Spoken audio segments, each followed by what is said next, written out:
Long before he walked the halls of the North Dakota State Capitol or led his people as chairman of the Turtle Mountain Band of Chippewa, Richard Marcellais was marching through the heat of Vietnam. He left behind the quiet prairies for a war-torn jungle halfway across the world, not knowing that those footsteps would echo across the decades in everything he would later become. KX News' Kiara Brown has the state senator's story. It was 1968 when Richard Marcellais, still in his early 20s, shipped out to Southeast Asia. He was one of many Native American soldiers who served during the Vietnam War. I was planning on getting married in June 1968, and I received my letter from President Nixon. Congratulations, you are now part of Uncle Sam.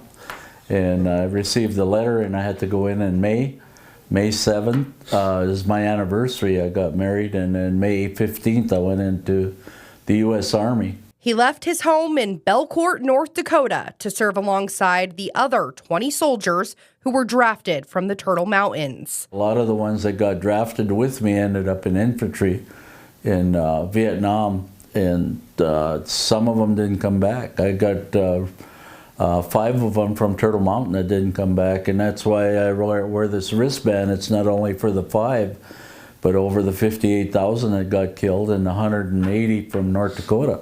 During his time in Vietnam, Marcellais was a communications specialist, working on top secret missions that he says were crucial to America's defense. Communication is very vital to a war zone. Because we knew where all of the hot spots were and everything of where the conflicts were going on and everything in the country. We serviced not only the U.S. Army, but we also serviced the ROC Army from Korea.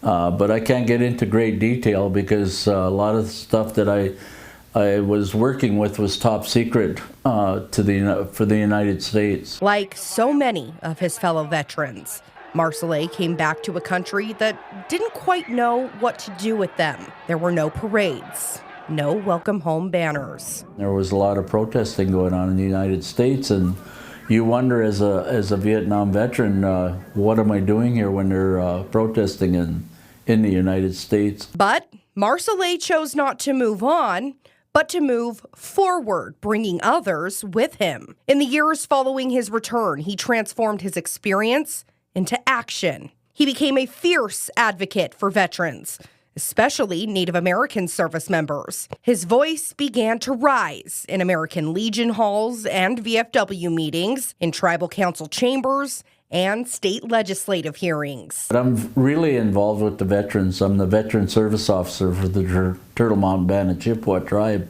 20 hours a week, and I work with not only the veterans but also the spouses and dependents. He says military service within his culture is deep-rooted, and he's honored every day for it. It's part of our culture, and we're honored every time they have a powwow. It's the veterans that lead the powwow into the arena, but it's an honor to do it because the people just think we're great warriors.